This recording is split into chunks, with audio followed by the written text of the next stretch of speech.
আমাদের ভাই বললেন যে 10 তারিখে নিয়ম হলো পাথর মারার পরে কুরবানি করা, কিন্তু আমি যদি কোরবানি না করে পাথর মেরে চলে যাই কাবায় তাওয়াফ করতে, সাই করতে, এসে সেই দিনে অথবা পরের দিনে কোরবানি করি, জব হবে, কোনো অসুবিধা নেই। আপনি তাওয়াফ সাই করে এসেই মাথার চুল কেটে ফেলে হালাল হয়ে যেতে পারবেন, এরপরে কোরবানি সেই দিন বা পরের দিন করলেন অসুবিধা নেই। জি শেখ মালিক কষ্ট দিতেছে। এখন যখন আমরা আমাদের জানতে পারলাম, আল্লাহ আমাদের সুবিশুদ্ধভাবে করার তৌফিক দান করুন। যারা বিষয়গুলো জানতে পারলে, যদি কোনো বিষয়ে কনফিউশন থাকে, সাহেব কিছুক্ষণ আগে বললো যে ইনশাআল্লাহ আমাদের প্রোগ্রাম শেষে মাঝে লাইব্রেরি ঢাকা কর্তৃক ফ্রি হয়ে দেওয়া হবে একটা সংক্ষিপ্ত, ইনশাআল্লাহ আশা করি আপনার জিজ্ঞাসার বিষয়গুলো জানতে পারবেন। এছাড়া সাহিত্যের কিতাবও রয়েছে হাজ সম্পর্কিত, সেই বিষয়টা ইনশাআল্লাহ কিতাব থেকে জানতে পারবেন। এ পর্যায়ে আমাদের আজকের প্রোগ্রামের দ্বিতীয় বিষয় হচ্ছে সংক্ষিপ্ত প্রশ্নোত্তর। আজকের প্রশ্নের প্রথম প্রশ্ন হচ্ছে, ইহরামের কাপড় পরিধান করার পর গোসল করার বিধান কি? ইহরামের কাপড় পরিধান করার পর গোসল করার বিধান কি? জি ধন্যবাদ। প্রশ্ন শুনেছেন যে ইহরামের কাপড় পরিধান করার পর গোসল করার বিধান কি। আমরা আলোচনার মধ্যে বলেছি যে ইহরামের কাপড় পরিধান করার পর টয়লেট বাথরুমে যাবেন, গোসল করবেন, এটা স্বাভাবিক। আপনি এটি পরেও গোসল করতে পারেন, এটি খুলে রেখেও গোসল করতে পারেন, বা এটা চেঞ্জ করে আরেকটাও করতে পারেন, কোনো অসুবিধা নেই। জি, পরবর্তী প্রশ্ন হচ্ছে, ইহরামের জন্য বিশেষ কোনো সালাত আছে কি? কিসের ইহরাম? এটাও আলোচনা হয়ে গেছে, ইহরামের কোনো সালাত নেই। পরবর্তী প্রশ্ন হচ্ছে, ঋণগ্রস্ত ব্যক্তির কি হজ করা আবশ্যক? প্রশ্ন হলো, ঋণগ্রস্ত ব্যক্তির কি হজ করা আবশ্যক? জবাব, ঋণগ্রস্ত ব্যক্তির যদি ঋণ বাদ দিয়ে যেই টাকা পয়সা সামর্থ্য রয়েছে, এটা যদি তিনি ঋণ পরিশোধ করেন আর কোনো টাকা পয়সা নাই, তাহলে তো তার হজের বিষয় নাই।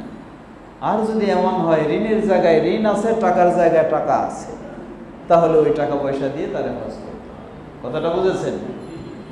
আছে না অনেকের কিস্তি, 10 বছরে কিস্তি শোধ করবে, আর দেখাইতেছে আমার বিরাট ঋণ আছে, আসলে ওটা শোধ করবে না সে, তাহলে তার টাকা আছে, টাকা দিয়ে হজ করতে হবে তাই।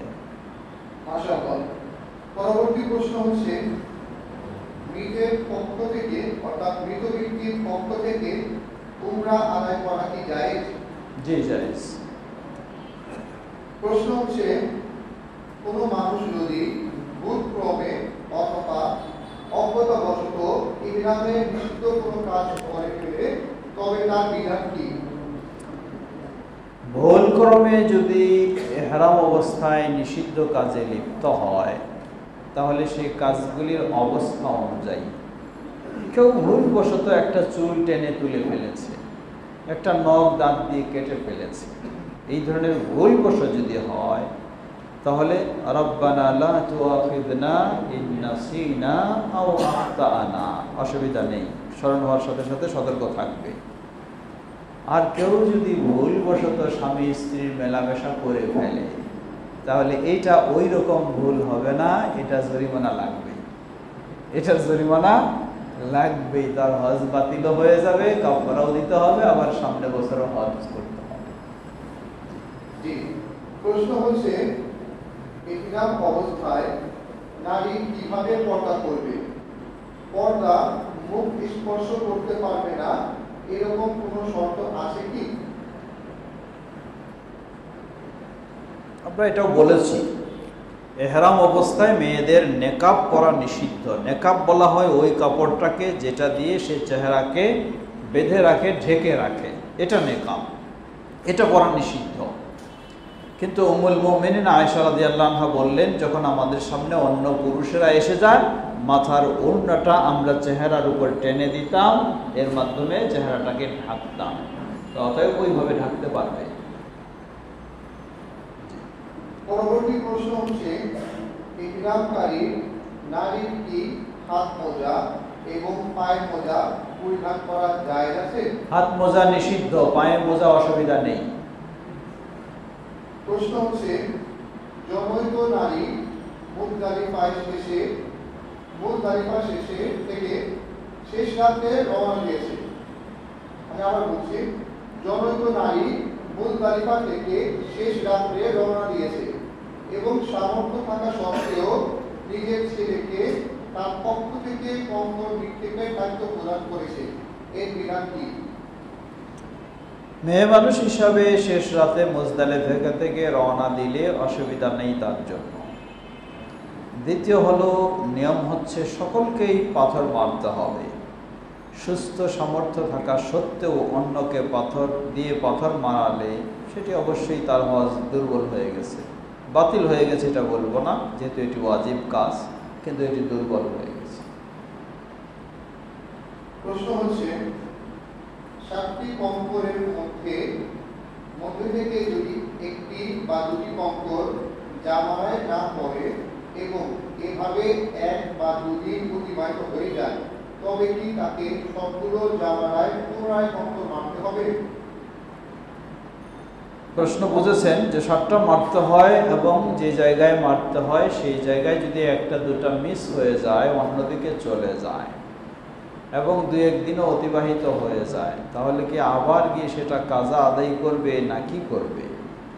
জবাব আল্লাহু তাআলা আলাম। যদি পারে সেটি আবার সুযোগ মতো সেটি মেরে ফেলবে এবং আল্লাহর কাছে ক্ষমা চাইবে। আল্লাহ নাকি সেটি এছাড়া তো করার কিছু নেই।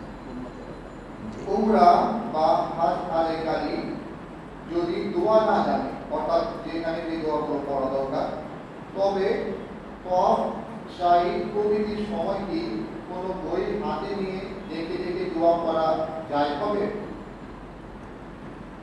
উমরা এবং হজে এমন কোনো বড় বড় দোয়া নেই যেগুলি জরুরি এবং মুখস্থ করে পড়তেই হয়। শুধু একটা গুরুত্বপূর্ণ, সেটি হলো তালবিয়া। তালবিয়াটা যদি কেউ মুখস্থ করে নিতে পারে আর বাকিগুলি যদি ছুটেও যায়, নাও পারে, ইনশাআল্লাহ অসুবিধা নেই। নর্মাল কিছু লা ইলাহা ইল্লাল্লাহ ওয়াহদাহু লা শারীকা লাহু তো সবারই কম বেশি জানা আছে, সেগুলি বললেই যথেষ্ট হবে ইনশাআল্লাহ। প্রশ্ন হচ্ছে, অনেকেই কাবা শরীফের গিলাফ করে দোয়া বা কান্নাকাটি করতে দেখা যায়, এটা কি জায়েজ? কাবার গিলাফ ধরে দোয়া করা এর কোনো ফজিলত নেই এবং এর কোনো বিধানও নেই, বরং এটিও এক প্রকার বিদআত হতে পারে। কাবার মাঝে শুধু একটি জায়গা যেটিকে মুলতাজাম বলা হয়, সেখানে হাত চেহারা জড়িয়ে লাগিয়ে দিয়ে দোয়া করার সাহাবীদের থেকে প্রমাণ রয়েছে। এই মুলতাজাম বলা হয় হাজরে আসওয়াদ যেটা আর কাবার গেট দরজা যেটা, এই দুটোর মাঝে যে জায়গা, এই জায়গাটাকে মুলতাজাম বলা হয়। এছাড়া কাবার গিলাফ ধরে দোয়া করা এমন এর কোনো ফজিলত নেই, বরং এগুলি বিদআত হতে পারে, তাই বর্জন করা উচিত। আল্লাহ